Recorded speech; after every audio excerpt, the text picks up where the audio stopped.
De Dieu.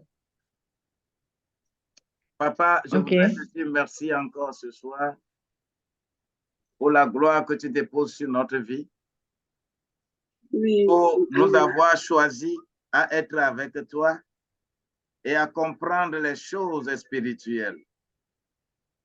Papa, la vie est faite de haut et de bas.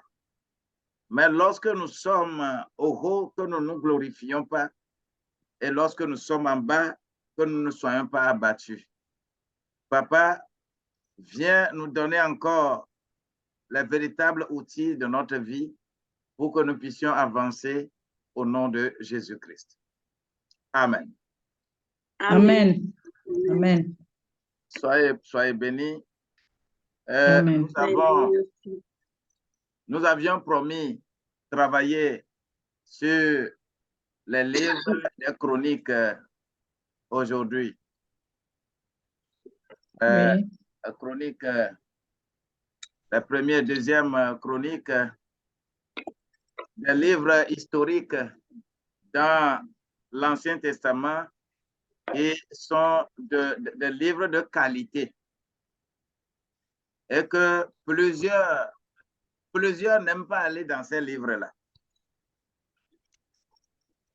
Ou lorsque les évangélistes, les prophètes veulent créer leurs problèmes là où il n'y en a pas, et ils vont dans ces livres-là.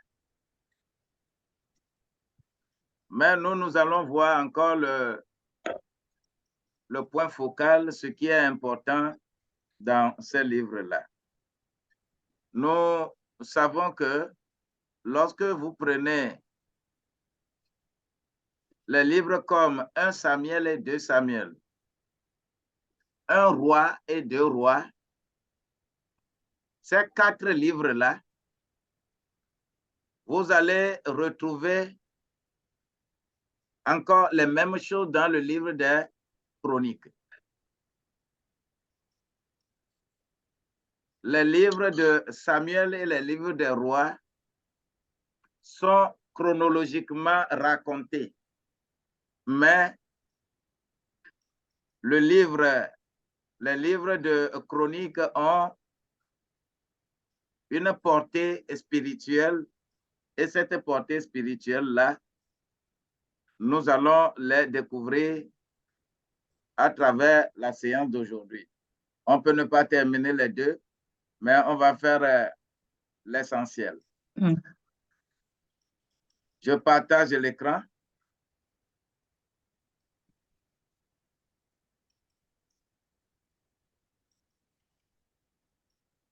Voilà, livre premier et deuxième chronique.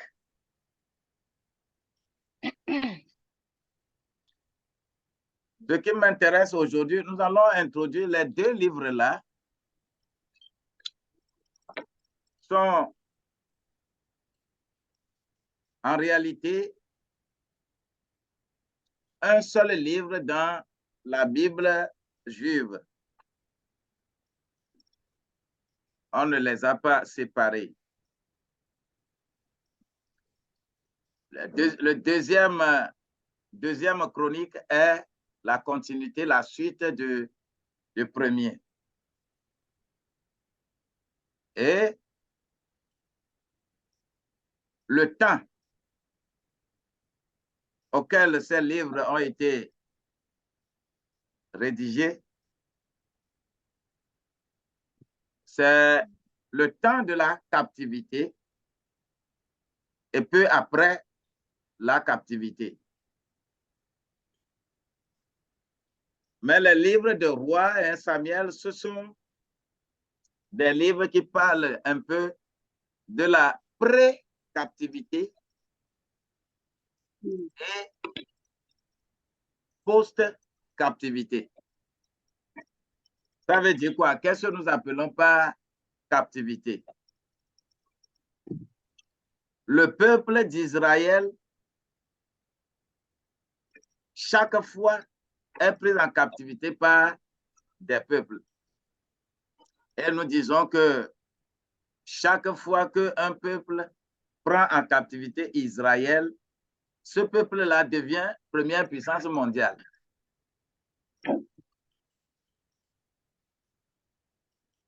L'Égypte l'a fait plus de 400 ans, était première puissance mondiale. La Mésopotamie du Nord, la Syrie l'a fait, est devenue première puissance mondiale près de 400 ans.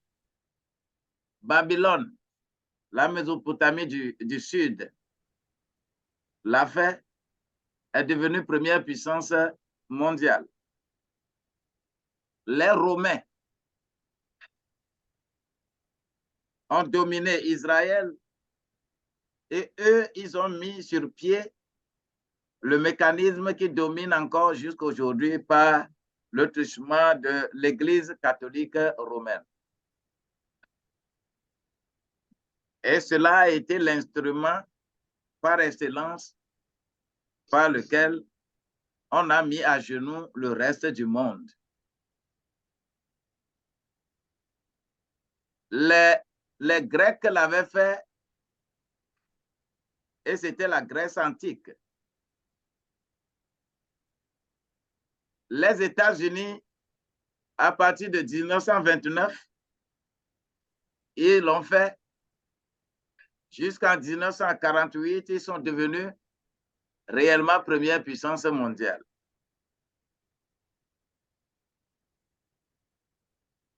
L'Occident, actuellement, nous sommes encore dans plus de 400 ans que l'Occident domine le monde entier.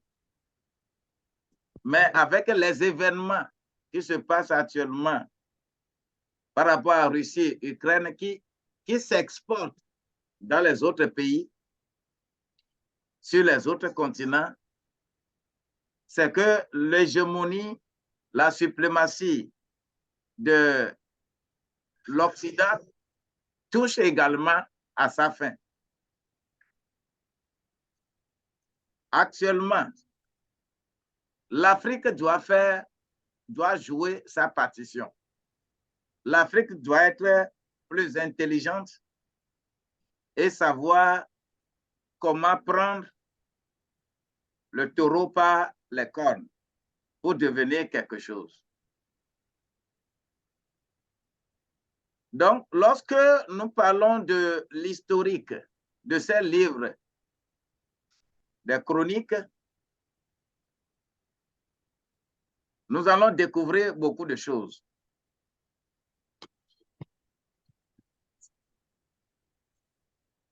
En quoi les livres des chroniques sont un peu distincts de 1 Samuel et de Samuel, de 1 roi, 2 rois. Donc, les livres de Samuel et des rois se réfèrent aux événements des 2 royaumes, c'est-à-dire royaume d'Israël et royaume de Juda. La question que je me pose d'abord pour comprendre ça, c'est quoi le royaume de Juda et c'est quoi le royaume d'Israël? Répondez-moi d'abord à cette question. On l'avait fait l'autre fois, non?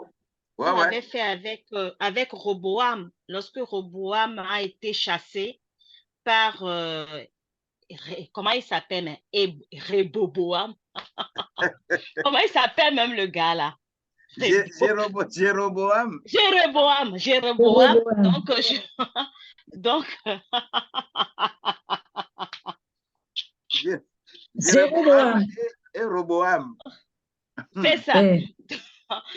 Donc, je crois qu'Israël est partagé en 2. Comme il a fui, il est parti sur Jérusalem. Voilà. Et l'autre a régné sur Israël. Voilà. Donc, Jéroboam a régné sur Jéroboam, c'est Israël, ça. Jéroboam. Jéroboam a régné sur Israël et Israël, Roboam sur Juda. Juda. Juda. Et la capitale est Jérusalem.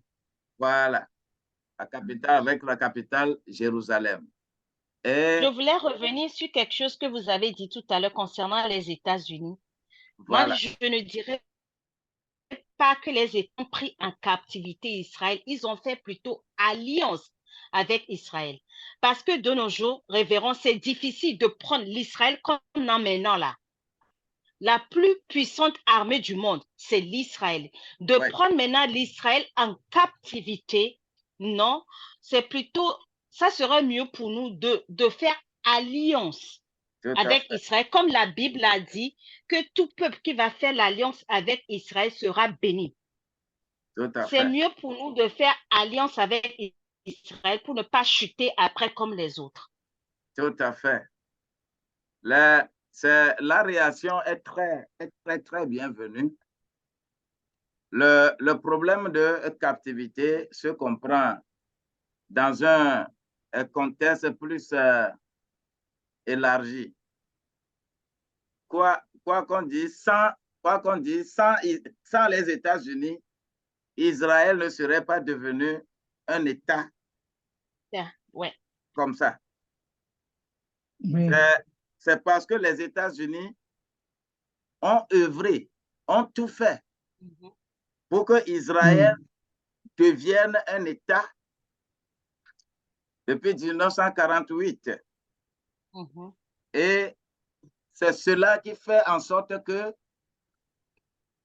Israël, entre les mains des États-Unis, que ce soit par alliance,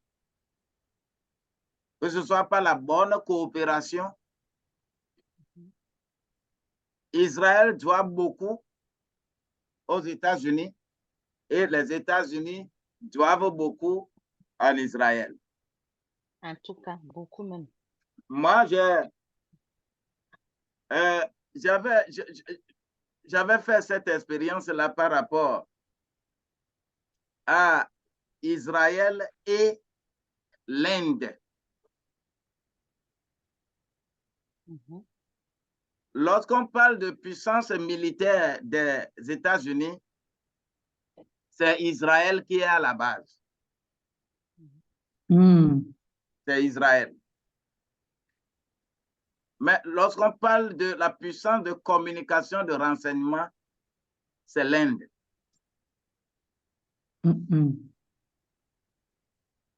J'étais un peu sidéré lorsque j'allais au Singapour en 2005. Lorsqu'on faisait les papiers, on faisait les échanges pour les cours. Vous allez rédiger les documents correctement avant de partir. Tu vas prendre le téléphone que tu es en train d'appeler les États-Unis, mais c'est en Inde qu'on te reçoit. Oui, actuellement, oui. C'est en Inde qu'on te reçoit.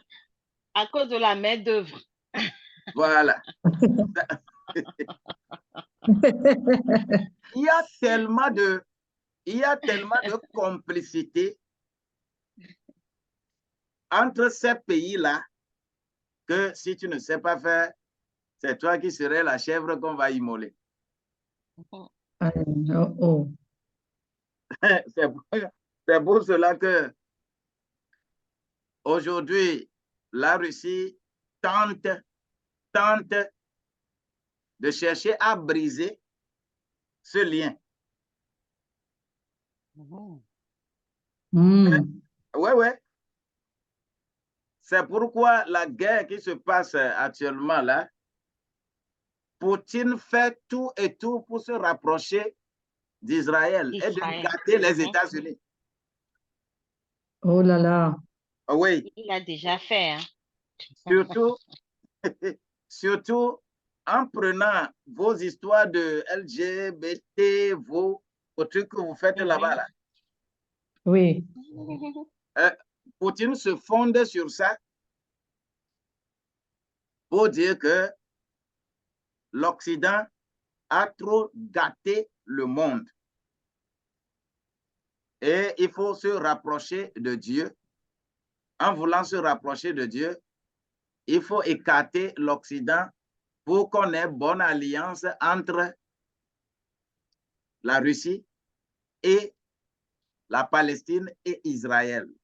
Parce que la terre là, on l'appelle Palestine. C'est Palestine qu'on reconnaît. Israël, c'est très spirituel et c'est ça qui est le plus grand problème que nous avons aujourd'hui.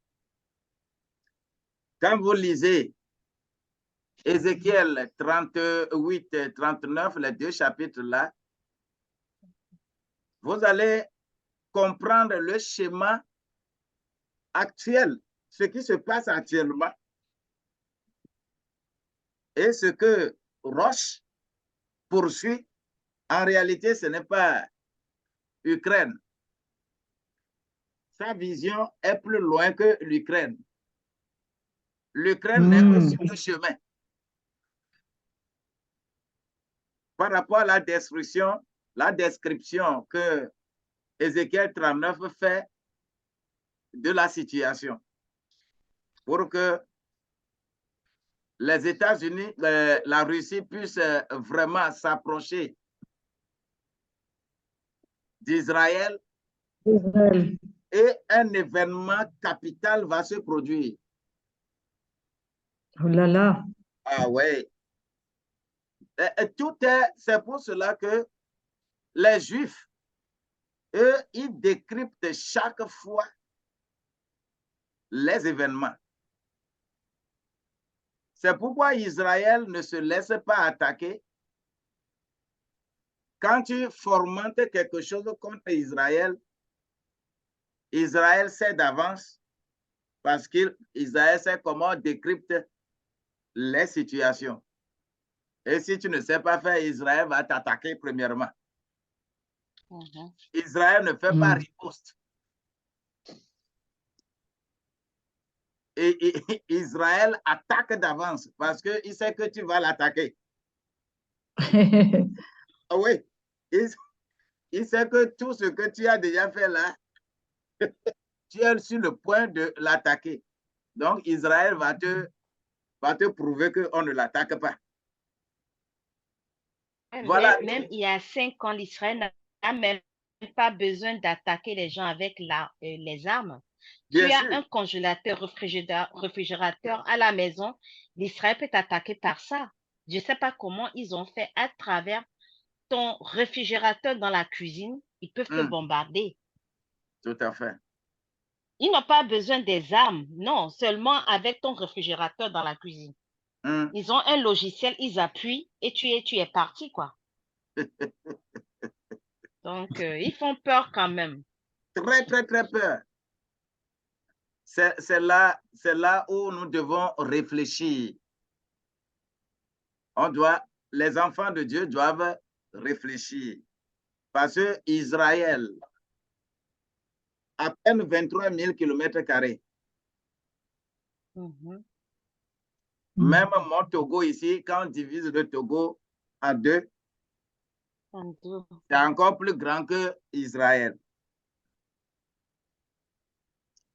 Et ce petit pays-là, parmi les vastes pays, les Iran, les Irak, tout, la Syrie, tout ça là autour, là-bas, on peut tout formater, mais on ne peut pas atteindre Israël. Oui, moi je le connais bien. Hein? Moi je le connais bien, l'Israël. J'ai passé dans la guerre avec eux. C'est vrai. Vous voyez? Donc, c'est pour nous dire que les chrétiens, les enfants de Dieu ne seront jamais plus nombreux que le monde. Nous serons toujours petits, mais on ne va pas nous atteindre. Nous sommes plus que vainqueurs. Amen. C'est le schéma qui existe. Donc, pour cette puissance pour redorer la puissance là, il y a des principes que Israël avait mis sur pied. Et dans le livre des Chroniques, la pensée centrale de ce livre-là, c'est la souveraineté de Dieu. Dieu est souverain. C'est ce qui est démontré dans, que ce soit le premier, le deuxième livre des Chroniques. Dieu est souverain. Et moi, si je m'attache à Dieu, je suis souverain. Il n'y a rien qui puisse me déloger. Il n'y a rien qui puisse me dominer. Si je me confie vraiment à Dieu, j'ai la souveraineté. C'est la pensée centrale. Et c'est ce qui se développe, j'ai mis ça en 5 points, ce qui démontre cette souveraineté dans le livre des Chroniques. Vous voyez l'histoire de Jabet. Qui peut me dire l'histoire de Jabet? Jabet est l'enfant de qui encore? Jabet. Un chronique. Le chronique là, c'est enfant de, c'était fatigant avec les noms, quoi. Oui, il y a beaucoup de noms. Il y a beaucoup de noms, hein? Non. Oui. Je préfère la 2. Je préfère le chronique 2 que chronique 1, là, c'est... Justement. Mais on doit savoir le 1, comment ça déroule non, aussi, comment ça passe. On doit savoir, c'est l'enfant. Il y avait un là qui était bien. Il faut prendre un chronique, le chapitre 4, là, verset 9 et 10. Attendez, 4, 9 à 10, ça nous dit quoi? Ça nous dit... Jabet était plus considéré que ses frères. Sa mère lui donna le nom de Jabet en disant, c'est parce que je l'ai enfanté. Ah, c'est lui que Dieu a changé son nom. Maintenant, je me rappelle de lui. Amen. Maintenant, je me rappelle de lui, que Dieu a changé son nom. Mais il y a tellement de noms révérends dans le truc de chronique, là, non. Oui, les chapitres, les 9 premiers chapitres, les 9 premiers chapitres, ce n'est rien que... Dans chronique, combien? Je n'ai pas bien entendu. Dans chronique, combien? Un chronique, chronique ça 4. Y est sur l'écran. Un chronique... 9 à 4, oui, 4 à 9, 10. 10. Oui, oui, Jabet, oui. Un chronique 4, 9 et 10. Je l'ai vu, je l'ai vu. Voilà. Ah ouais, on se rappelle de l'histoire là. L'histoire là, vous allez voir comment Jabet serait abandonné par la famille. Et on va le traiter même de enfant bâtard. Mais lorsque Dieu va être avec lui, tout le monde va le chercher. Ici, mais on peut dire même qu'il a fait même alliance avec Dieu parce qu'il a dit à Dieu, bien sûr, il va s'attacher à lui, mais il faut qu'il change son nom. Voilà, c'est le temps.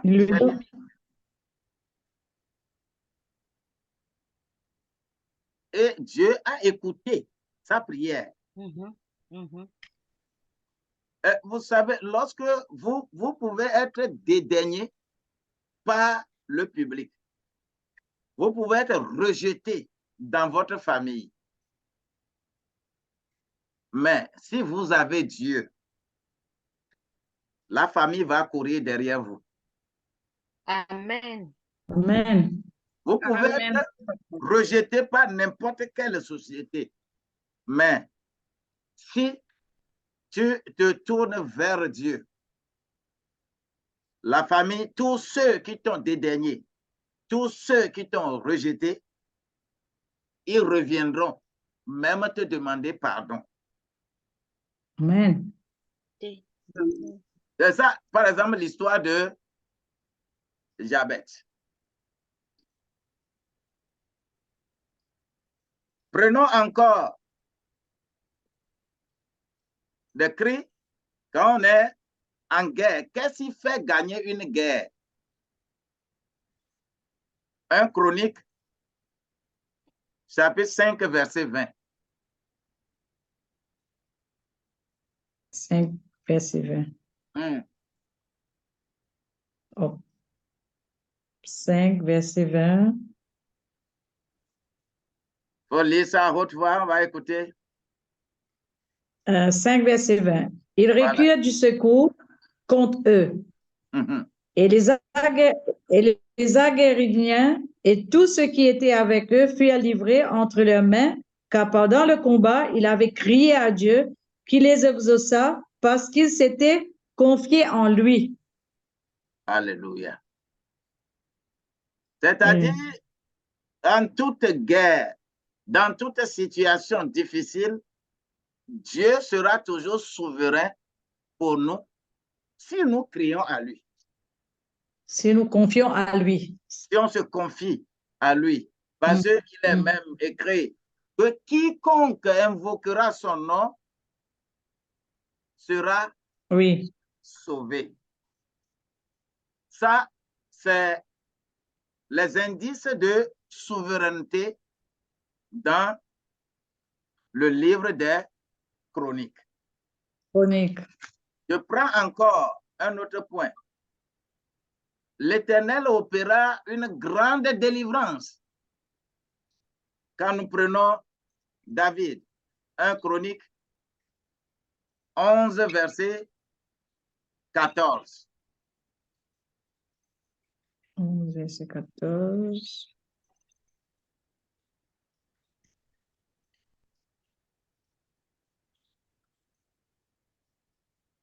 Verset 14.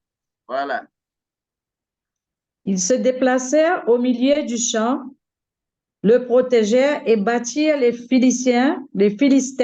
Éternel opéra une grande délivrance. Alléluia. Les Philistins étaient toujours présents dans la vie d'Israël pour créer problème là où il n'y en a pas. Mais avec Dieu, l'Éternel délivre toujours Israël. Vous savez comment, même avec Goliath, ce qui s'est passé. Oui. David, le rien, le petit là, qui ne peut même pas porter des habits de guerre, à qui on met les habits, il ne pouvait pas marcher. Il se débarrasse de ses habits. Et le grand Goliath là va dire qu'il va donner sa viande aux oiseaux. Mais avec la force, la souveraineté de Dieu, la tête de Goliath va tomber. Quelle que soit la forme, quelle que soit l'adversité, quel que soit le problème, Dieu est souverain sur notre vie. C'est les leçons que les livres des Chroniques nous enseignent. La souveraineté de Dieu.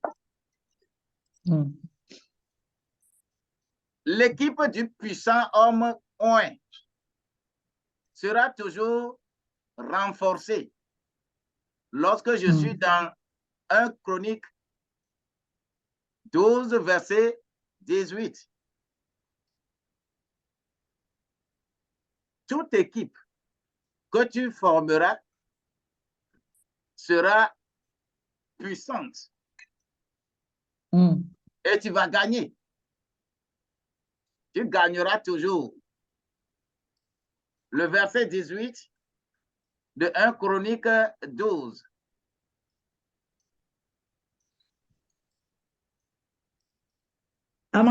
Amasaï, l'un des principaux officiers, fut revêtu de l'esprit et dit, nous sommes à toi.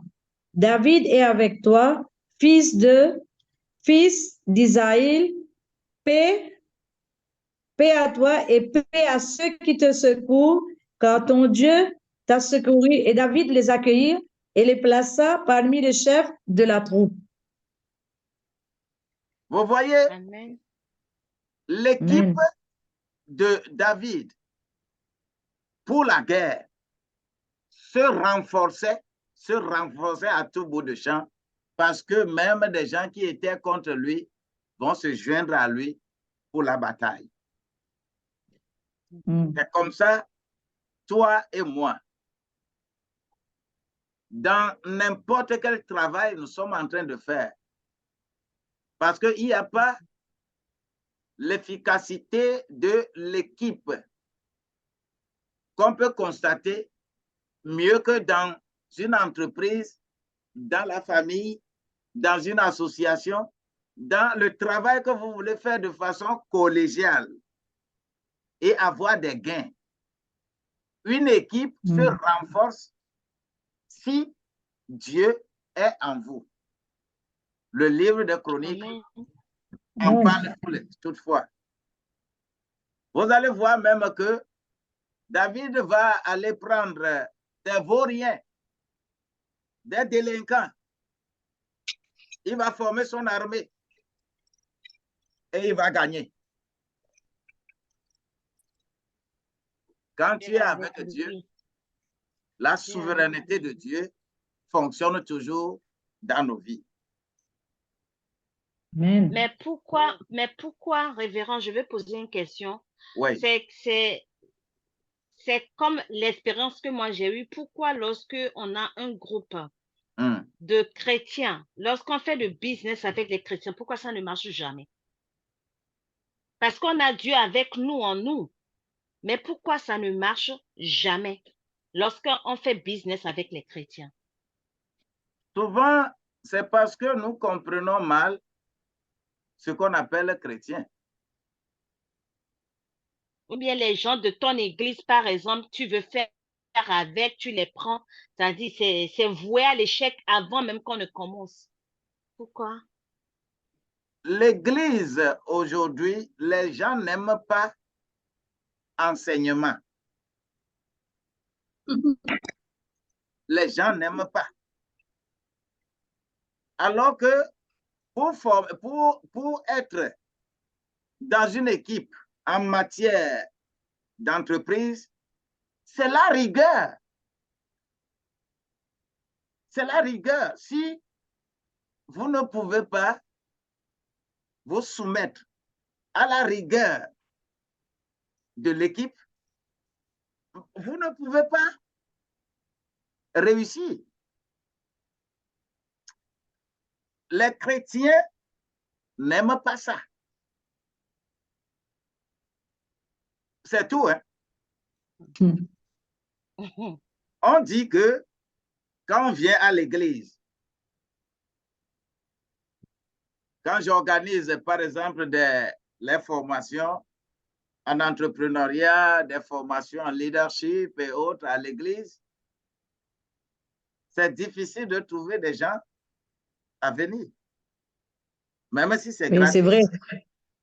Oui, les gens ne viennent pas. Oui. Alors que le monde, quand tu organises la même chose pour le monde, aïe, aïe, aïe, les gens courent et viennent. Il n'y a pas de place.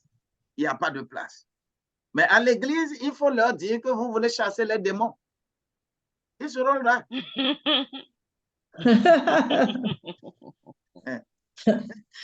Il faut leur apprendre comment chasser les démons, comment les stratégies pour chasser les démons.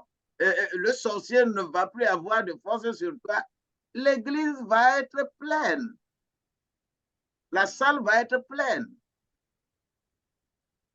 Alors que lorsque tu veux de l'argent, il faut travailler. Mais si tu veux être suffisamment fort, spirituellement fort, alors va jeûner et prier. Mais on ne jeûne pas en priant pour avoir l'argent. Alors qu'il faut se soumettre à une rigueur pour réussir en entreprise. On ne veut pas se soumettre à cette rigueur. Comment tu peux faire équipe avec des gens comme ça, avec ce laxisme-là, et réussir? Moi, je préfère, en matière d'affaires, travailler avec les gens du monde. Du monde, oui. Oui. Je préfère ça. Là, on a plus de résultats. Parce que quand tu leur exiges le résultat, ils sont dans les normes. Mais quand tu travailles avec les chrétiens et que, par exemple, vous avez un chantier, et ce chantier-là, c'est des jours calendaires qui sont comptés pour que vous terminiez le travail là. Mais quand dimanche vient là, c'est difficile de convaincre le chrétien que nous devons terminer ce rapport-là. Nous devons finir ce travail-là. C'est difficile de convaincre un chrétien à accepter, à ne pas aller à l'église et rester là-bas pour terminer le travail, le chantier que vous êtes en train de faire. Et on pense que nous sommes les meilleurs adorateurs. Alors que Jésus lui-même dit qu'il n'y a pas un jour de repos. Mon Père travaille tous les jours. Moi aussi, je travaille tous les jours. Nous sommes devenus plus que intelligents que Dieu. Et nous savons quoi faire. Et c'est ce paradigme-là, il faut enlever de notre tête. Et quand tu veux en parler, tu seras le premier ennemi de ceux qui viennent à l'église. C'est tout simplement ça. On est plus spirituel que tout le monde. Ouais, c'est ça. C'est ça. C'est ça, c'est ça notre problème. On voit le mal partout, surtout les gens qui ont un peu de vision. Là, j'ai travaillé avec une femme. À chaque fois, tu lui dis, ah, on a un nouveau collaborateur, il faut aller. Ah non, j'ai senti le gars là, il est de la franc-maçonnerie. On ne peut pas travailler avec. Le Saint-Esprit m'a dit, j'ai dit, mais ok, on va laisser. À chaque fois, tu trouves quelqu'un, on a trouvé une femme qui était bien, qui était prête à investir. Non, la femme là, dans mon esprit, j'ai vu, c'est une prostituée. On ne peut pas, son argent n'est pas pur. J'ai dit, hé ma soeur, tu sais quoi? Allons à l'église pour trouver un collaborateur. Dans l'église même. Parce que tout le monde qu'on trouve, tu trouves quelqu'un, mais pris sur l'argent, on va continuer, on va avancer. Ah non, c'est de la franc-maçonnerie, c'est pas bon. Ma soeur, je te dis pas. Après, j'ai laissé le truc là. Malheureusement, j'ai laissé tomber. Parce qu'elle est vraiment spirituelle. Elle voit beaucoup. Elle voit trop. C'est ça le truc, c'est qu'elle voit trop. C'est le problème de l'église. Elle voit trop. Et Dieu lui parle à chaque fois, quoi. C'est ça ce que j'avais dit ça à Révérend, que je ne sais pas comment Dieu arrive à lui parler vraiment, vraiment, vraiment clair. Je ne sais pas. Je sais. Dieu nous parle. Dieu parle à tout le monde. C'est que tout le monde n'écoute pas. Oui, mais le problème, Dieu ne va pas te dire que c'est... Je ne sais pas. En tout cas. Mais lorsque nous sommes dans un service, nous sommes sur la terre les membres ne sont pas les mêmes. Vous ne pouvez pas être sur la terre et se comporter comme vous êtes déjà au ciel. Au ciel, c'est ça. C'est ça. Ah ouais. Ça. Celui qui est à côté de toi, là, c'est ton voisin. Quel que soit ce qu'il est en train de faire, quand il s'agit des activités que vous devez mener et que ça doit vous amener de l'argent, tu n'as pas besoin de fouiner. Il adore quoi, il est quoi, il est quoi. C'est le travail. Si la personne sait travailler, allez, il faut travailler. Malheureusement, nous avons des problèmes. Oui, ils parlent tout ça dans toutes les églises. Hein? Oui. Il faut corriger ça. Non, moi je dis, par exemple, la sœur Dorine qui veut se lancer, ne travaille pas avec les chrétiens. Tu vas pleurer. Moi, j'ai fait l'expérience maintes fois. Avec les gens du monde maintenant, là, je m'en sors mieux. Tout à fait. Et s'il y a l'occasion, je leur parle un peu. Sinon, avec les chrétiens. Oui, et sinon, chrétien entre chrétiens, si quelqu'un il est fâché de celui-là, cette semaine, je ne veux pas aller à l'église, je n'ai pas envie de voir son visage. Chaque fois, il y a une chose. Il y a une chose avec les chrétiens. Oui, c'est triste. Mais tu sais, faire le business avec les chrétiens, c'est très dur. C'est très, très, très dur. En tant que nous sommes... Même dans l'église. Moi, je ne sais pas. Mais pour moi, en tant qu'on sait, on sait que maintenant, nous sommes arrivés dans la fin du temps. Quand on voit qu'il y a des crises dans l'église, c'est préférable qu'on essaye nous-mêmes, les chrétiens, de se coopérer, de s'adapter, parce qu'on a su la parole, on a eu le message, qu'est-ce qui va se passer à la fin, dans la fin du temps. Alors, il ne faut pas laisser Satan nous attaquer. Il faut être plus fort. Il faut continuer. Être soudé. C'est là qu'on va avancer. Là qu'on va avancer. Vous voyez? Hein? Et c'est que c'est encore bien si tu es si tu as des discussions dehors, mais si c'est dans ta famille même, c'est très, très compliqué. Dans la famille même, waouh. Dans la famille, c'est très compliqué. Et c'est ça que je vis. Waouh. Ça, c'est très dur. Parfois même, je ne sais pas. Je ne sais pas comment faire. Non, on ne peut pas dire comment on va faire parce que nous, on a toutes nos âmes avec nous. Vous voyez comment? Mais si on tient fort, on persévère, on nous met notre croyance, on demande. Et comme il a dit le pasteur, on ne prie pas par l'intelligence, on prie par l'esprit et on s'adapte et on aura la paix dedans, de l'intérieur. Oui, mais c'est... Vous savez, faire une équipe qui gagne, la Bible dit que si la sincérité y est, ne faites pas famille. Oui. Moi, la famille biologique,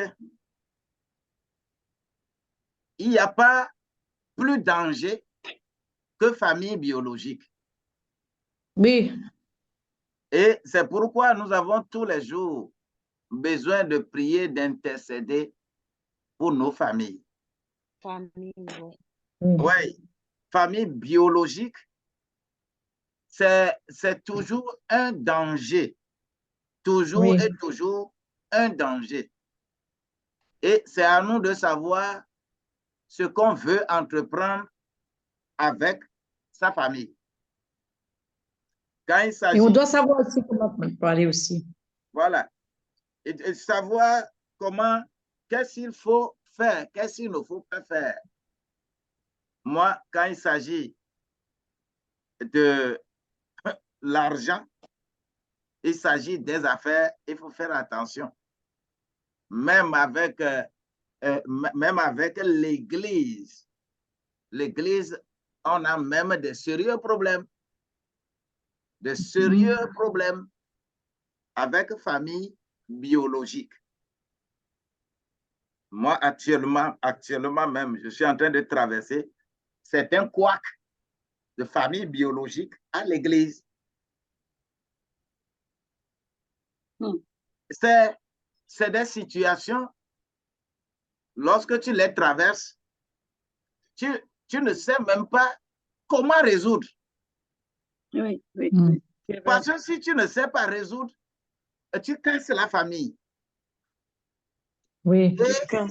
Et la famille va t'accuser, va te faire. Donc, il ne faut même pas commencer à entreprendre avec ou avoir des problèmes. Si quelqu'un veut travailler avec toi, famille biologique, il faut savoir où le mettre, le déposer, l'éprouver davantage pour effacer la notion de famille biologique là de sa tête avant de travailler avec lui. C'est que quand tu n'as pas, peut-être tu n'es pas, dans la famille, il y a toujours un ou deux personnes qui veut être au-dessus de tout le monde, même si c'est ce qui se passe. Il veut toujours être au-dessus. Et dans la tête, ils peuvent dire que toi, tu ne devais pas être comme ça. Toi, tu ne devais pas avoir cet enfant. Et ils vont venir pour te détruire avec toi, avec ton enfant. Et s'il n'arrive pas, et là, il va chercher le juger, il va commencer à raconter quelque chose sur tes enfants, que les enfants, c'est compliqué. C'est très, très compliqué. Maintenant, en ce moment-là, il y a des choses qui passent que même, je ne sais pas comment, je ne sais pas où commencer. C'est pourquoi il faut prier. Il faut prier parce que quand vous entreprenez quelque chose ensemble et que vous mélangez cela avec famille biologique, ça ne réussit pas. Maintenant, dans la famille spirituelle, il faut également s'imposer en mettant des règles du jeu. Tu respectes ça, nous sommes ensemble. Tu ne respectes pas ça, nous ne sommes pas ensemble. C'est ça. C'est rigueur qui fonctionne pour que si vous n'avez pas la rigueur, vous ne pouvez pas faire de laisser aller et vouloir réussir. Vous ne réussirez pas. Donc, je dis qu'avec Dieu, on devient plus fort. Avec Dieu, on devient plus fort. C'est ce que 1 Chronique 14, verset 2 nous dit. Avec Dieu, on devient toujours plus fort. Plus fort. Amen. Cette souveraineté également est démontrée dans le livre des Chroniques.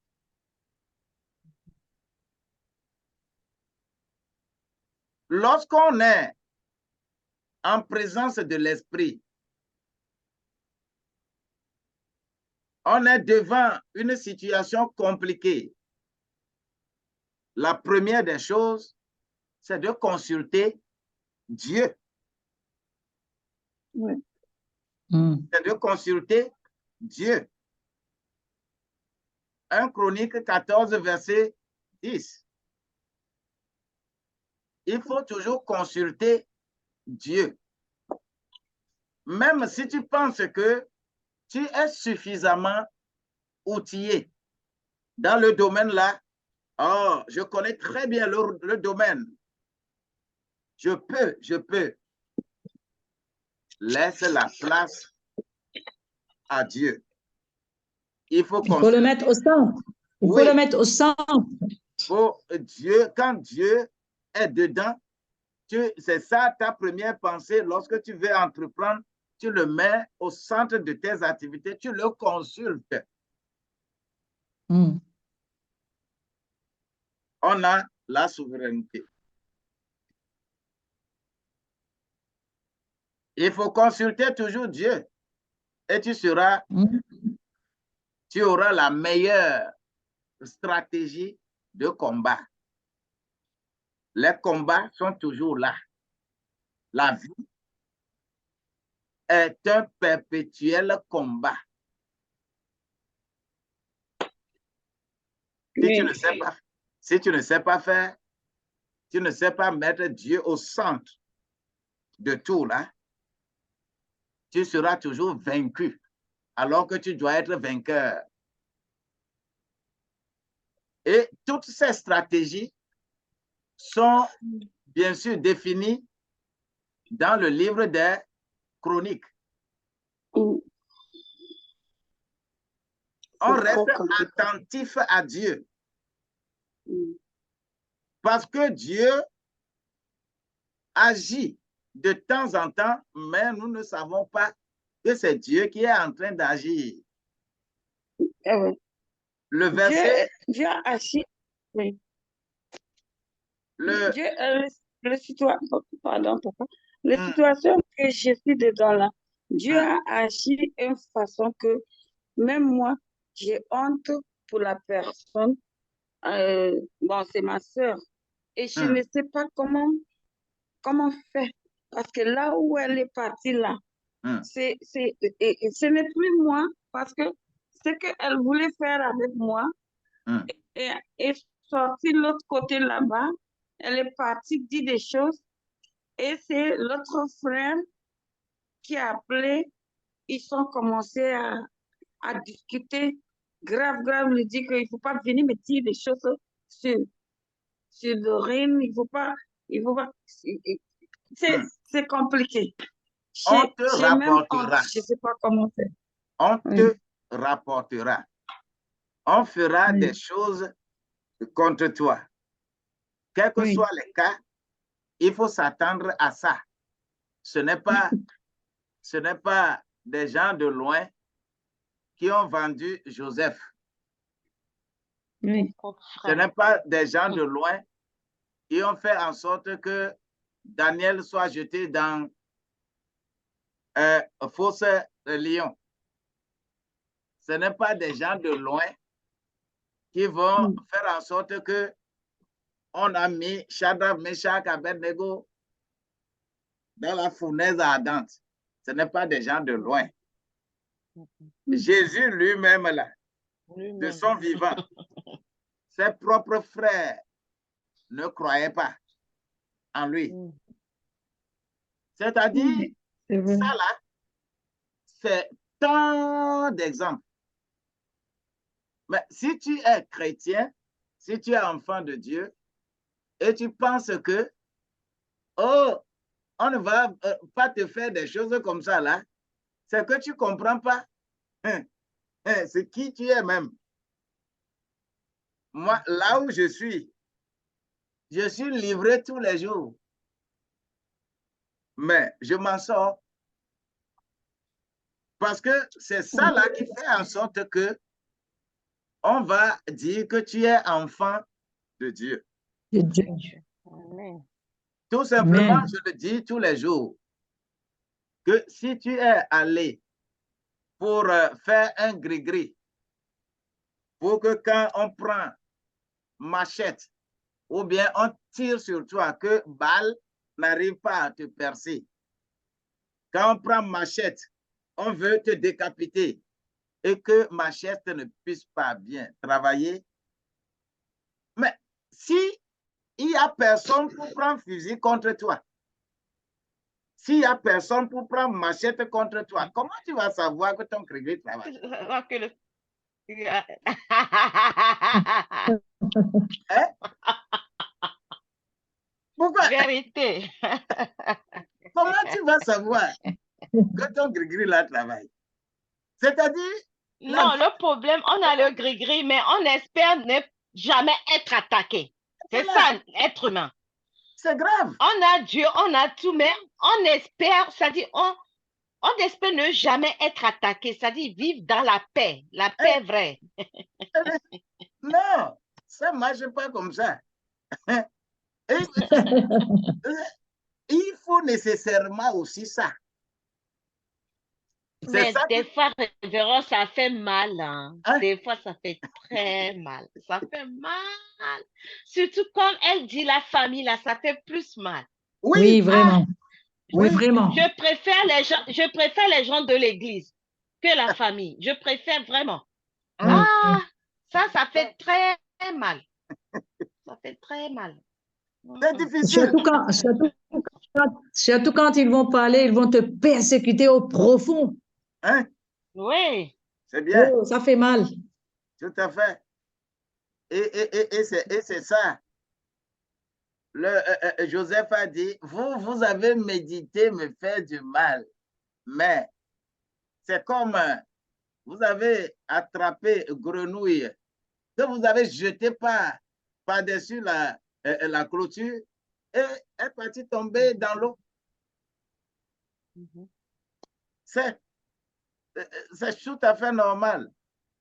Donc, il faut Oui. toujours multiplier par 0 ce phénomène qui est toujours difficile à supporter. Mais Oui. nous avons besoin, si nous avons le Saint-Esprit, si nous avons cette force-là, nous allons toujours supporter et que les gens viendront plus tard nous dire que tu es plus que nous. Tu es plus que nous. Tu nous dépasses. C'est comme notre colonel Titipina. Dans le temps, ils ont une anecdote là qui fait rire. Le cuisinier du président Yadema a posé un acte. Il s'agit de quoi? Le président aime manger les cailles. Et on s'approvisionne chaque fois.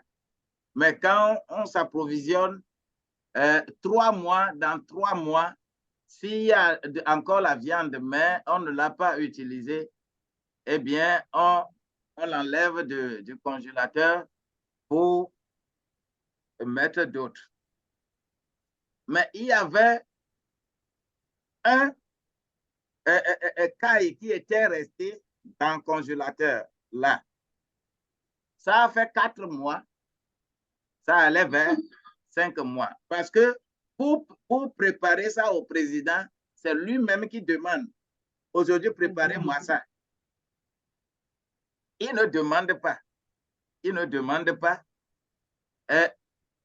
Le délai est passé. On est dans le 5e mois. Et le cuisinier a dit que peut-être il aurait oublié ça. Donc, il va avoir autre approvisionnement.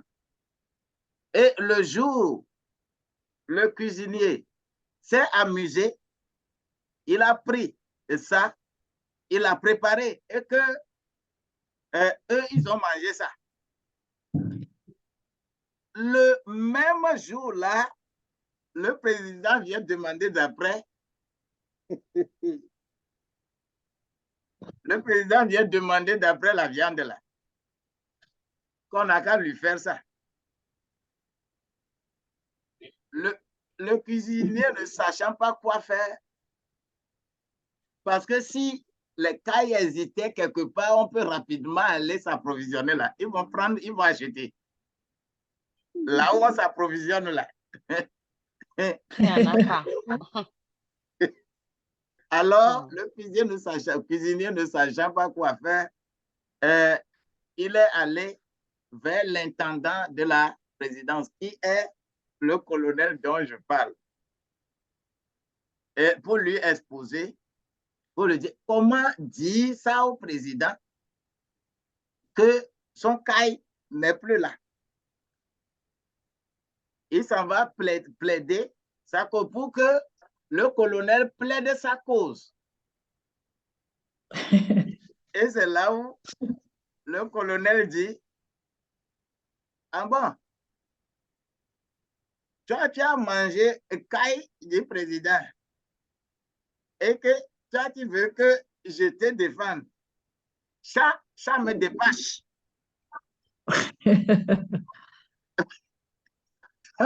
Et tout le monde, quand tu es dans le milieu militaire, et quand tu dis ça me dépasse, tout le monde sait de quoi il s'agit. Tout le monde connaît l'histoire là. Et le cuisinier, ne sachant pas quoi faire, il a subi la punition qu'il devrait subir. J'espère qu'il est resté en vie quand même. Ah oui, oui. Il est resté. Parce que eux là, ok, ça c'est...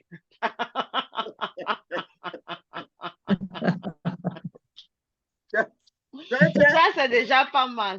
Quand tu as eu l'audace de manger de caille. Oui, c'est ça. Si un colonel dit ça, je me dis, ah, peut-être sa vie n'est plus. Voilà.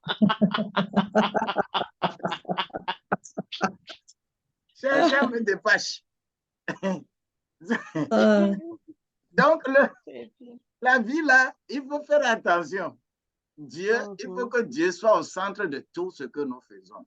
Et nous sommes vainqueurs. Donc, ce problème de souveraineté est très, très important dans les livres des chroniques. Ça, c'est la pensée centrale de ce livre-là, la souveraineté de Dieu. Donc, lorsque tu veux prier, tu veux demander cette force, cette souveraineté pour travailler dans ta vie là. Lorsque tu veux jeûner et prier, va dans le livre des chroniques, tu trouveras tant d'exemples pour que Dieu intervienne dans ta vie. Ça, c'est pensée centrale. Maintenant, caractère central de ce livre-là, il s'agit de l'histoire de la vie de David. Caractère central. La pensée centrale est là, la souveraineté, mais caractère central, parce que dans tout livre, il y a un personnage central du livre. Ici, il s'agit de David, son histoire. Et nous disons ici que David est un roi poète, un roi d'Israël aux talents multiples. On peut s'inspirer de son exemple pour avoir beaucoup certaines choses. David, il est beau, c'est un beau gars.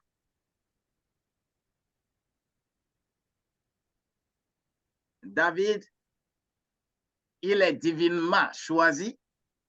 Le spirituel aussi, il est là. David est courageux.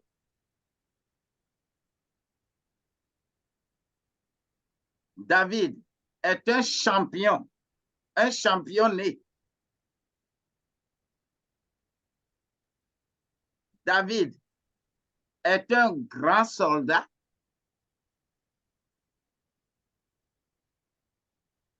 Mais on lui a interdit de construire le temple.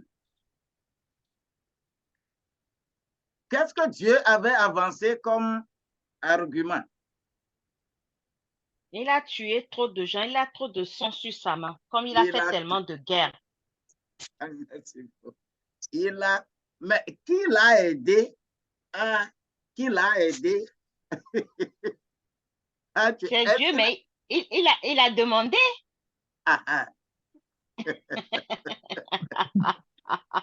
Vous voyez ce paradoxe-là? Hein? C'est Dieu lui-même qui l'a fortifié. C'est Dieu lui-même qui lui a donné ses outils. c'est Dieu même qui le conduisait dans les batailles et pour tuer. Mais ce Dieu lui-même dit encore qu'il a trop tué.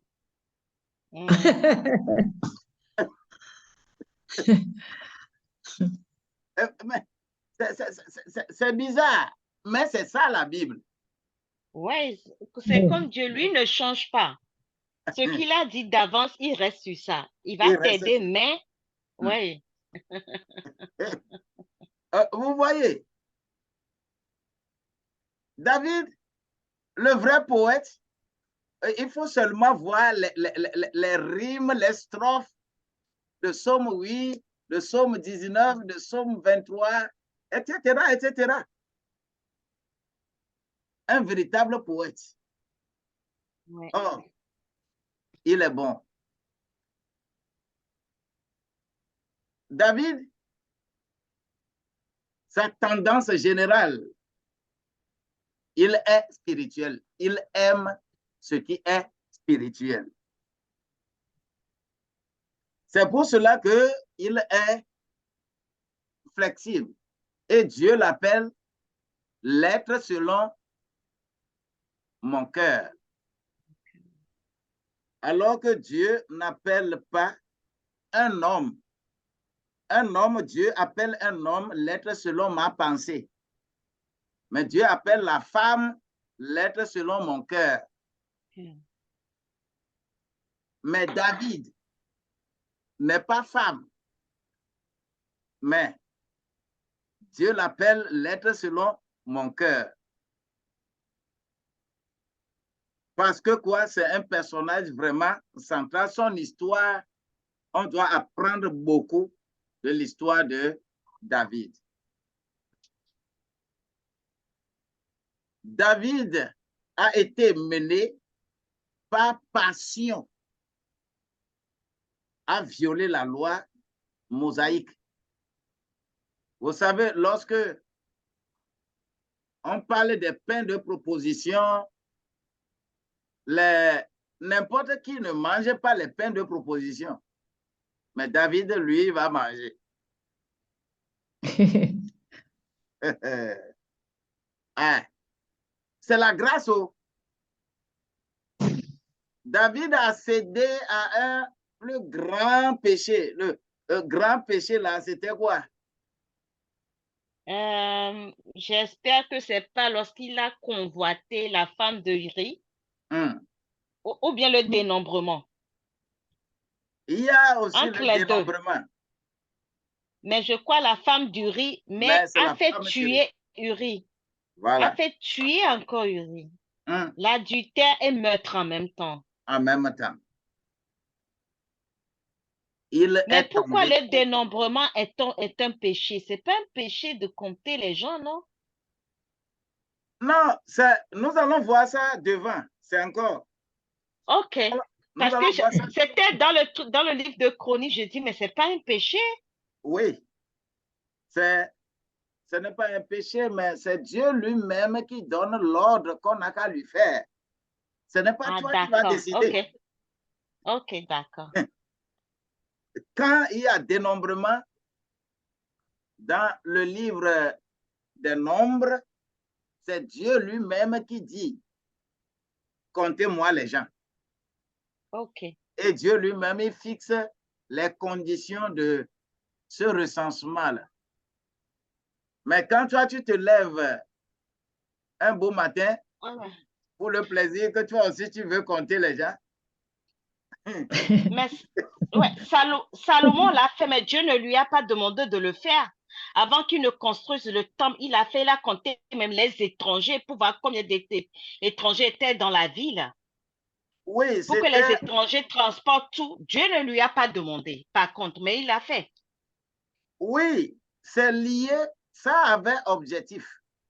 L'objectif là, pour Salomon, était attaché à quel espace faudra-t-il utiliser? Qui vont faire quel travail? Quelles compétences dont on a besoin? C'est stratégique. Salomon, il parle bien. Il agit bien. Ok. Ok. Donc, David fut bien réprimandé par le prophète Nathan par rapport à ce grand péché de la femme d'Uri, Bathsheba. Mais vous allez vous rendre compte que malgré que David ait arraché cette femme-là de force, c'est l'enfant de cette femme-là qui va dire qu'il va hériter. Salomon. Salomon. Salomon. Maman, Dieu est merveilleux. Dieu là, si tu veux le comprendre par tes propres pensées là, tu auras des problèmes. Grand problème. Donc, on finit pas de connaître le mystère de Dieu, mon Dieu. Ouais. Et il faut comprendre Dieu dans, il faut prendre Dieu dans là où, il faut le déposer là où il est. Faut pas chercher à lui déplacer la place, déplacer n'importe comment. Alors, Salomon, David s'est repenti correctement. Le psaume 51, tout très bon catholique sait de quoi il s'agit. Alors, maintenant, nous allons un peu analyser ce livre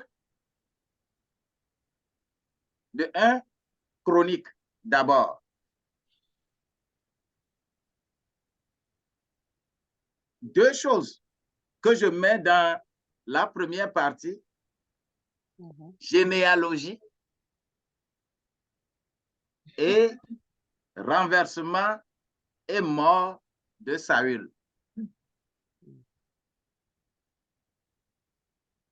Pourquoi cette longue généalogie?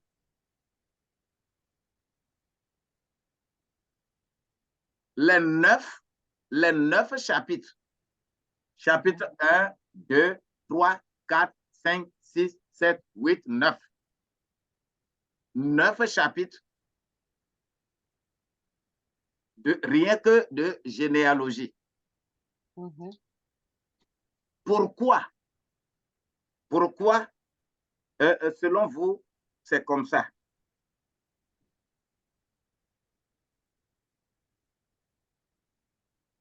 Pourquoi?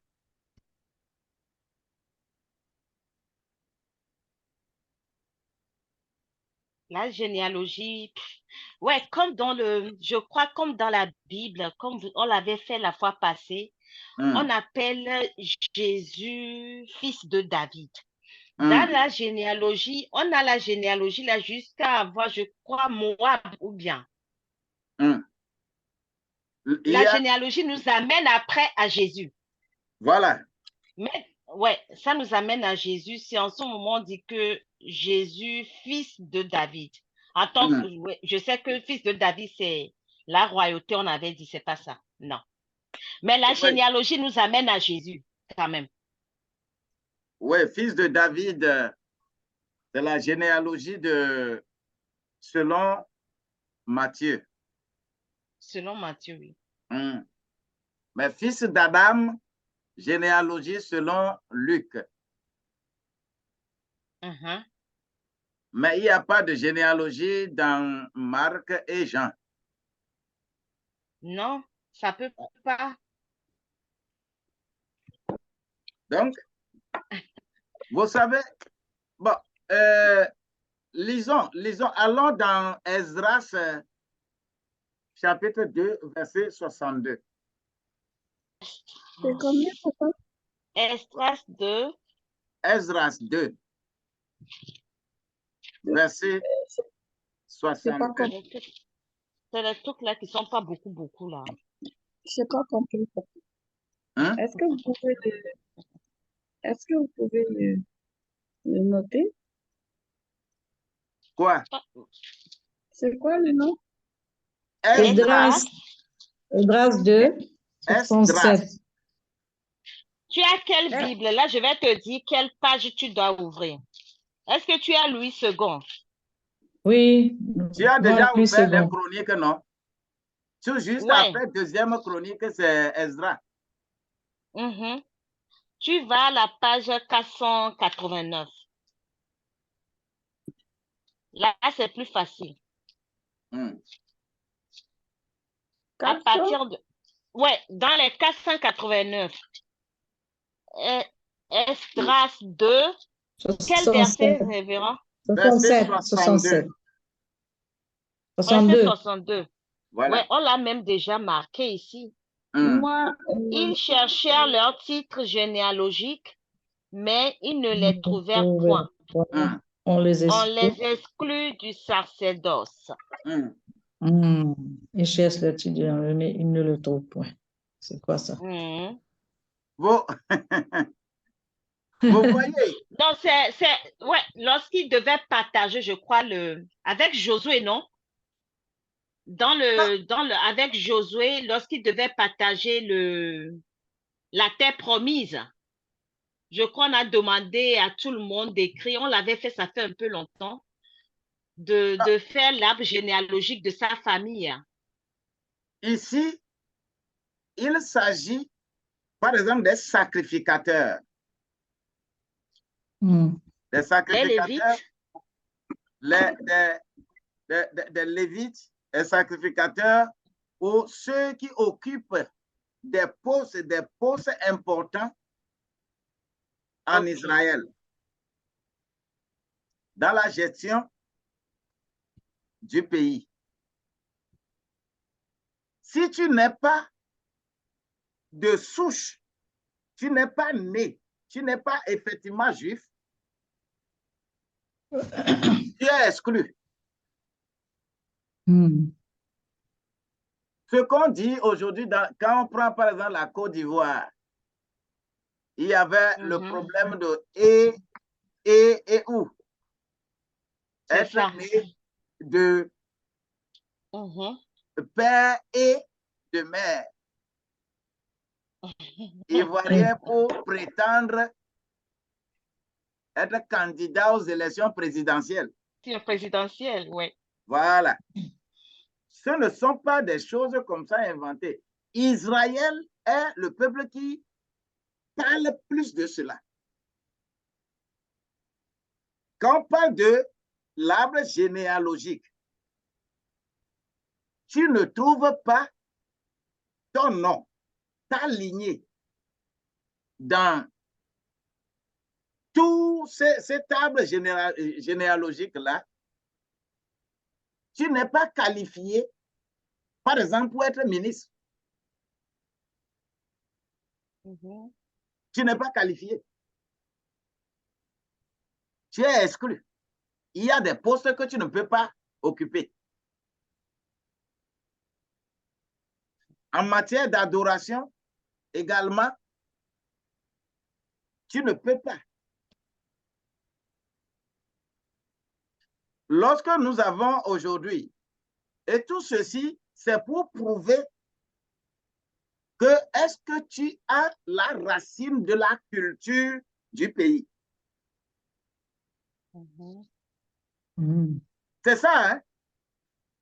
Et Israël tient tellement compte de cela. Vous allez voir que les Juifs ne se marient pas n'importe comment, n'importe comment. Ils ne se mélangent pas. C'est juste. Hein? C'est juste. Ils ne se... C'est pourquoi même père, même mère, là, ils vont se marier entre eux, c'est mieux.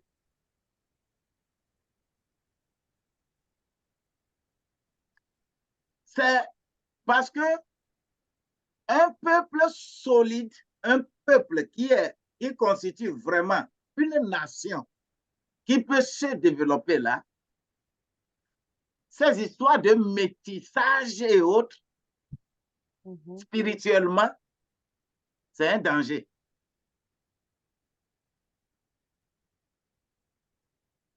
C'est pourquoi quand tu vas également dans le livre de Néhémie, Tu verras encore plein d'exemples. Des gens qui sont allés à Babylone et ils ont pris des femmes qui ne sont pas juives et qui ont donné des enfants qui ne pouvaient même pas parler la langue juive.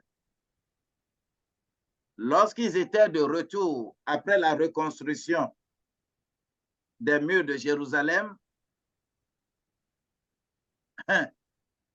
Néhémie est même jusqu'à aller les fesser. Pourquoi vous ne parlez pas votre langue? Pourquoi tu ne parles pas ta langue maternelle, la langue de ton pays? Vous savez, c'est l'ensemble de ce qu'on a mis dans les généalogies là. Les Occidentaux savent la valeur qu'il y a dans le fait de garder sa culture d'origine, son impact sur le développement d'une société est très important. Et c'est pourquoi la première chose qu'on va faire pour nous assujettir, nous, Africains, là, c'est d'apprendre la langue d'autrui et que nous abandonnons notre langue. Ça, c'est vrai. Ça, c'est le tout premier obstacle du développement de l'Afrique.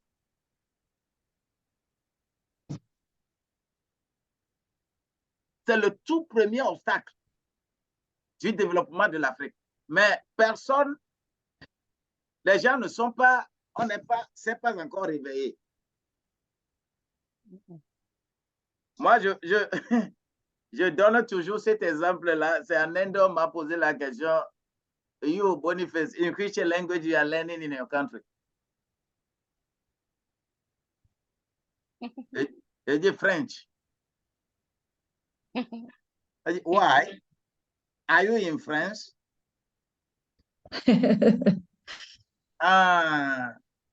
We can understand how you cannot be developed. How can you appreciate your own realities in the language of others? It's true. Et vous voulez vous développer? Il fallait leur dire que vous venez du Togo de la France. Moi, c'est ce que je dis. Par exemple, moi, tu viens d'où? Je dis, je viens du Togo. Le Togo, c'est où? Je dis, mais le Togo français, c'est en France. Hein? Je dis, France où? Je dis, Pré-Carré français, je suis française. Ouais. Le Togo de la France. Le Togo de la France. Ouais, le Togo de la France. Moi, c'est ce que je dis, le Togo de la France. C'est pas en Afrique, je dis non, le Togo de la France.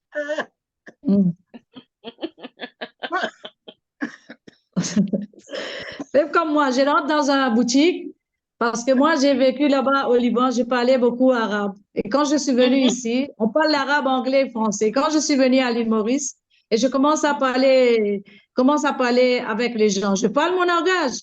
Le chinois de la boutique, il m'a dit, quoi tu parles comme ça? Je dis, comment je parle? Elle m'a dit, mais ton accent n'est pas bien. Je dis, pourtant que tu le comprends. Tu le comprends, qu'est-ce que je te dis maintenant? Ah, c'est comme ça, hein? Ouais, j'ai dit mon accent, mais tu comprends. J'ai dit, tu parles le créole et moi, qu'est-ce que je suis en train de parler? Je te parle, mais je dis, tu comprends très bien qu'est-ce que je te dis. Laisse mon accent tranquille. C'est ça. mais vraiment, oui. Et c'est ça quand vous expliquez. Oui, j'ai compris, oui, je sais, mais je parle mon langage avec les voisins, avec tout, je parle mon langage comme d'habitude. C'est l'autre langage, c'est à part, c'est un langage autre chose. Par exemple, quand vous parlez dans les leçons chroniques, j'ai apprécié beaucoup l'Israël parce que moi, j'ai vécu là-bas, j'ai vu la guerre. Les Israël ne sont pas faciles. Ils ne se... et par exemple, moi, je ne peux pas rentrer en Israël. Je n'ai pas le droit. Je n'ai pas le droit parce que pourquoi je porte le nom d'un Libanais? Et le Libanais, il n'a pas le droit de mettre les pieds là-bas. Croyez-moi. C'est ça même. Le Libanais, jamais tu as entendu dans l'histoire, tu as entendu il y a Israël et Liban, il y a un avion, jamais. Le Libanais n'a pas le droit depuis, je pense, avant 1975. Il n'y a plus. Ils n'ont pas le droit. Par exemple, si moi je rentre en Israël maintenant, pourtant je suis de l'île Maurice, je peux aller et ils vont me faire une grande histoire. Pourquoi ce nom arabe? Pourquoi ce nom libanais? Ouais. Ah ouais. En tout cas, ça, l'Israël est comme ça. Oui, c'est pas facile. Révérend, je vous avais dit, on était parti en Israël et on nous a laissé rentrer et à notre retour, on m'avait délégué pour faire partir tout le monde. Et la police juive on a vu une fille, elle est ivoirienne, et moi je ne savais même pas qu'elle s'appelle Aminata. Et là, on l'a bloquée, on l'a dit, elle vient d'où? Elle dit, on vient de pèlerinage, et puis on a expliqué. On a dit, elle s'appelle comment? Et moi, je demande au gars, mais vous exagérez, regardez sur le passeport. Elle me dit, moi, je suis qui? Je dis, je suis sa sœur. Oh là là, j'ai tout gâté. On a dit, ok, vous aussi de ce côté, vous êtes sa sœur? Je dis, oui, c'est ma sœur. Elle me dit, si vous êtes sa... Les Juifs ne jouent pas. Hein. Elle me dit, sa maman s'appelle comment? Et moi, je dis, mais comment je peux savoir? Mais vous venez de dire, vous êtes sa sœur. Et l'interrogatoire a commencé comme ça. Hein. Interrogatoire. On nous avait bloqué là-bas 10 heures à l'aéroport, dans une petite chambre. On s'est déshabillé. Les femmes sont venues nous fier. On était nus. Oh. C'est ça. Après, j'ai demandé à la femme qui nous filme, mais on a fait quoi? Elle a dit, le nom que votre soeur la porte, c'est pas bon. J'ai dit, c'est un nom. On a dit, non. Normalement, elle ne devait même pas rentrer avec ce nom-là. C'est ça. Oh là là. Depuis ce jour, on a fait 3 fois pèlerinage. Lorsqu'on m'a changé, j'ai dit, chacun pour ça, on n'est pas venu ensemble là. J'ai dit non. Le pasteur a tout dit. J'ai dit moi, non, on n'a pas payé le bien ensemble. Je ne connais même pas là où les gens vivent. Je ne fais plus. J'ai dit non, net. Non. Ne joue pas avec eux, ça. Ne joue pas avec eux. On ne joue pas avec eux. Hein? Non. Le truc là, moi j'ai vu comme blague. J'ai dit c'est ma soeur. C'était interrogatoire. C'est ça. Ah non. Je pense que par généalogie, là, vous allez comprendre plus pourquoi ils font ça.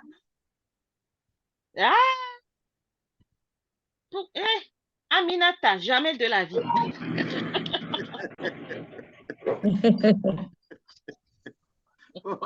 Vous voyez, voilà les trucs. Et c'est vérifié partout. Ce n'est pas pour rien que dans la Bible, chaque fois qu'on appelle quelqu'un, on dit toujours fils de.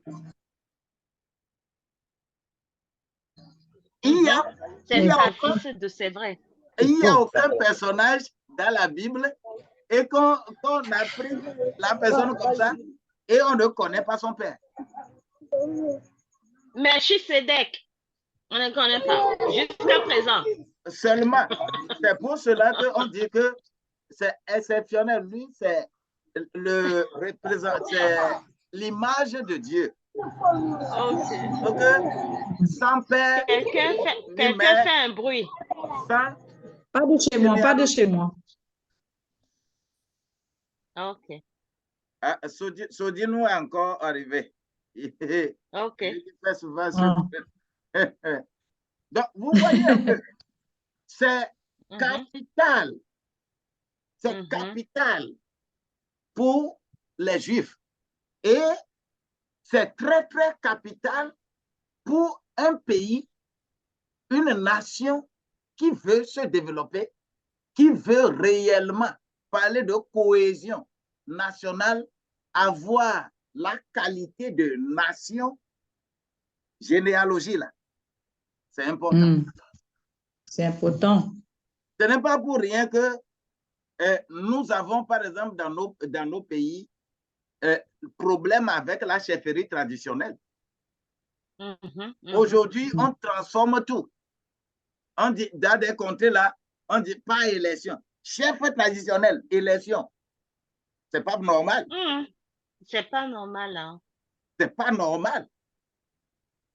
Et des candidats seront là beaucoup et on dit qu'on a fait élection et on a cherché chef traditionnel. On ne peut, ce n'est pas possible. Ce n'est pas possible. Un chef traditionnel, c'est celui qui est la racine du village là. On doit faire généalogie, déterminer que tu es réellement de l'arbre généalogique des gens qui ont fondé le village. Et c'est spirituel, très spirituel. Et c'est dans ce contexte-là qu'on cherche dans cette généalogie, quand il y a un mal qui est quelque part, il faut toujours chercher à découvrir ce mal-là. Vous allez voir, par exemple, l'exemple de Josué 6, verset 26, et 1 Roi 16, verset 34.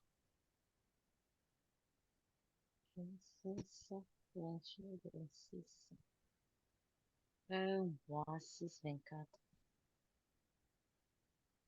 1 Roi 16, 34. 16 plutôt. 1 Roi 16, 34. Josué 6, 26. 1 Roi 16, 24. Ici, c'est écrit, non, 34 plutôt. 34. De son temps, il de Bethel bâtit Jéricho. Hiel de Bethel bâtit Jéricho et en jeta les fondements au prix d'Abiram, son premier-né. Wow. Et il en posa les portes au prix de Ségour, son plus jeune fils, selon la parole que l'Éternel avait dite par Josué, fils de Nun. Voilà. Amen. Il faut revenir à Josué 6, verset 26 là. Josué 6. Josué 26. Ce fut alors que Josué jura en disant: maudit soit devant l'Éternel l'homme qui se levera pour rebâtir cette ville de Jéricho. Il en jettera les fondements au prix de son premier-né et il en posera les portes au prix de son plus jeune fils. Vous voyez un peu? Amen. La malédiction qui est jetée sur Jéricho au temps de Josué. Et quand nous sommes dans 1 Roi 16 là, ça a déjà fait plus de 400 ans. Mais la malédiction qui est jetée ici, Jéricho ne produisait pas. La terre de Jéricho, bien que les enfants d'Israël ont pris Jéricho, mais la manière dont on avait qualifié Jéricho au départ, dans Deutéronome, au chapitre 8, verset 8 à 12, les bonnes choses qui étaient là-bas sur les terres, Jéricho fait partie de la terre cananéenne. Les bonnes choses qui étaient là, que les gens ont vues, mais lorsqu'on a maudit cette terre-là, Jéricho ne produisait plus. Ça ne marchait pas. Quand tu fais affaire là-bas, ça ne marchait pas. Quand tu fais le champ, ça ne marchait pas. Il a fallu qu'un certain Hiel, plus de 400 ans après, qu'on lui révèle ce qui est à la base de cela, et il va décider rebâtir Jéricho en faisant fondement avec son fils aîné, Ségum, et en mettant les portes avec son jeune Adoram. Ou bien c'est qui? Petit-fils, son petit-fils. Son plus jeune fils. Oui. Son plus jeune fils. Mais Voilà. ce n'est pas son petit-fils. Mais ça veut dire qu'il a sacrifié les enfants? Si. Oui. Si. Hey. Si. Oui, parce que ici, c'est écrit, il en jettera le fondement au premier prix de son premier-né.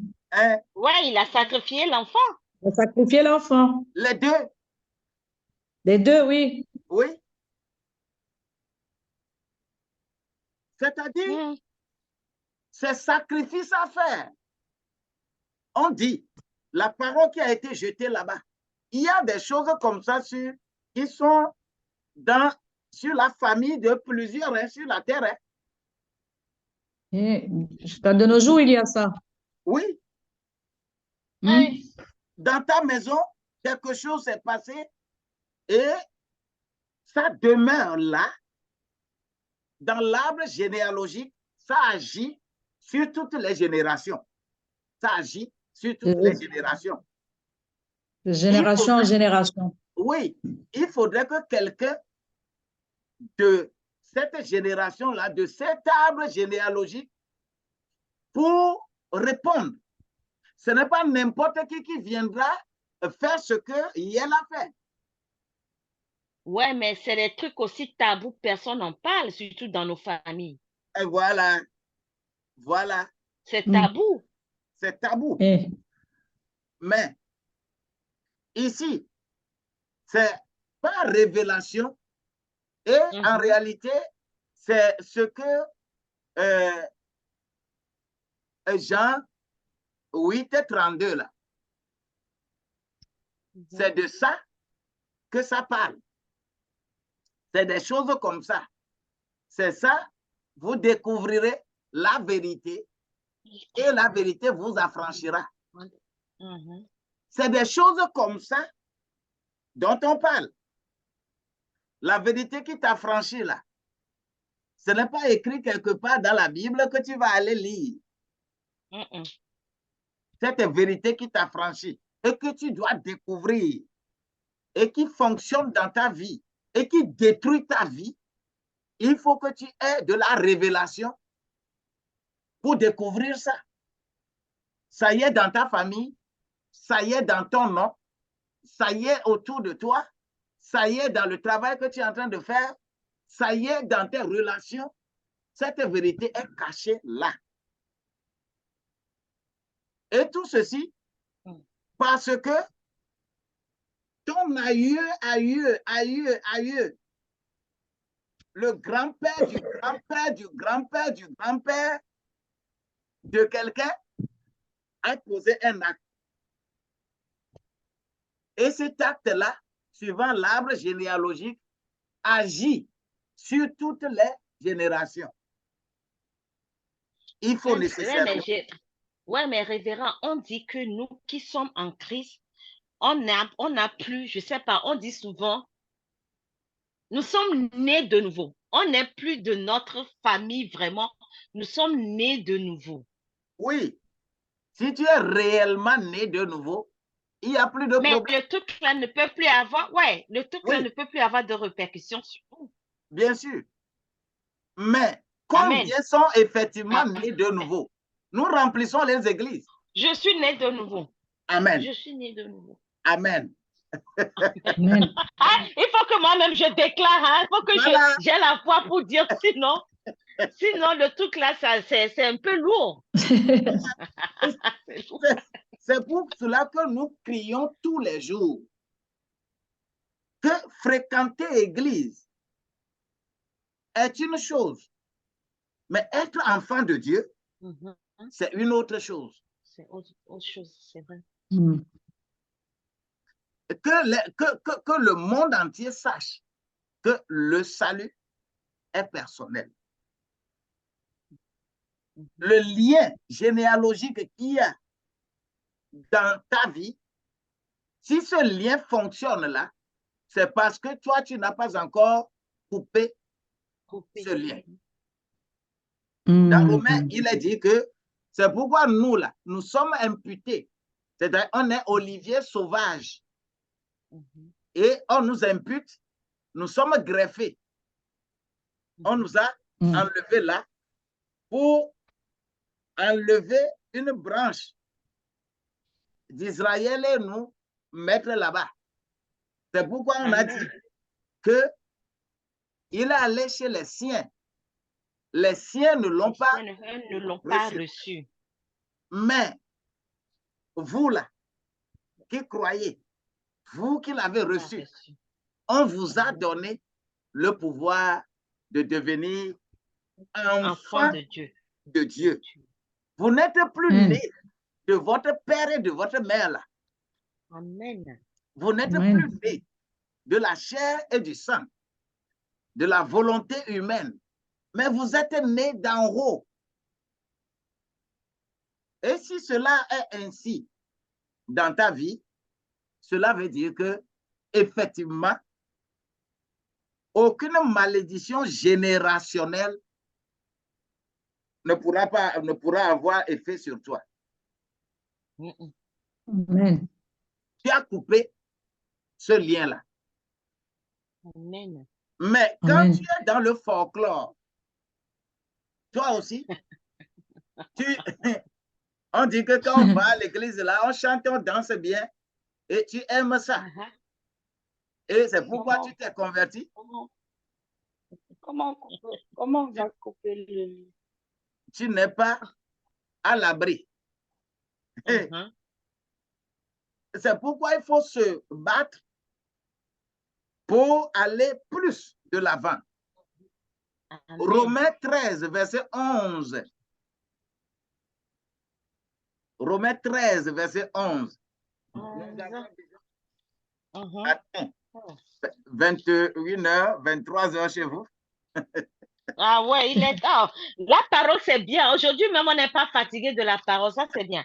Romains 13, verset 11. Voilà. Cela importe d'autant plus que vous savez en quel temps nous sommes. Oui. C'est l'heure de vous réveiller. C'est l'heure de vous réveiller. Enfin du sommeil. Oui. Car maintenant, le salut est plus près de nous que lorsque nous avons cru. Voilà. Amen. On avait, le jour où tu as levé les deux mains là, tu as dit que je me suis donné à Christ. Ça s'appelle salut d'introduction. Au fur et à mesure que tu es dans le Seigneur, cherche à apprendre pour arriver à ce qu'on appelle salut de possession. Vous savez, à l'heure où nous sommes, les choses sont difficiles. Les choses sont très difficiles. Et le salut est plus près de nous que lorsqu'on avait cru. Lorsqu'on avait cru, tu étais un enfant. Tu dois grandir pour devenir fils ou fille. Tu dois grandir pour ne plus être au lait. Tu dois être capable aujourd'hui de prendre la viande la plus solide et déchirer, et déchirer, et déchirer. Au nom de Jésus, amen. Au nom de Jésus-Christ. Mais si tu ne peux pas le faire, Amen. tu es toujours dans salut d'introduction. Tu n'es pas épargné. Lorsqu'on parle de ces histoires générationnelles-là, des choses se passent sur des gens, même à l'église. Des gens ont de sérieux problèmes, sont attaqués à l'église parce que le moment est arrivé. Dans votre famille, là, quand vous atteignez tel âge-là, c'est fini pour toi. Mais avec le sang de Jésus, le salut de possession, on brade tout ça là. Amen. Et la grâce de Dieu est sur notre vie. Amen. Ce qui est sur moi, dans moi, ma famille, tous les enfants de mon père. Il a eu 6 femmes. Quand on est garçon, tu vas, tu n'es pas au village pour boire alcool, tout ça là avec eux. Tu ne vas pas dépasser 50 ans. Tu vas, tu trouves un peu de sous pour venir faire quelque chose dans la maison, tu vas mourir. Tu ne peux pas dépasser 50 ans. Mais moi, je suis dans 62 maintenant.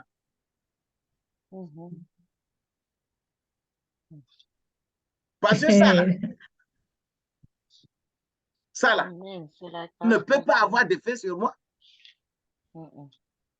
Parce que je ne suis pas dans cette histoire de salut d'introduction. Là où je suis là, quel que soit ce que tu lances là, ça retourne chez toi. Ça va te retourner. Au nom de Jésus. Ah oui. Au nom de Jésus. Retourne à l'envoyeur. Ah ouais, ouais. Ah ouais. Hein? Mais si tu blagues avec ton salut, tu blagues avec l'église, pour qu'on dise que toi aussi tu es membre d'une église. Toi aussi, tu sais bien chanter. Je suis dans la chorale. Et je suis dans brigade de prière. Je suis dans ceci, je suis dans accueil. Je suis dans quoi là. Hey, fais attention. Sois enraciné dans le Seigneur. Hein? Tu ne seras pas atteint. Ah, je crois. Soyez bénis.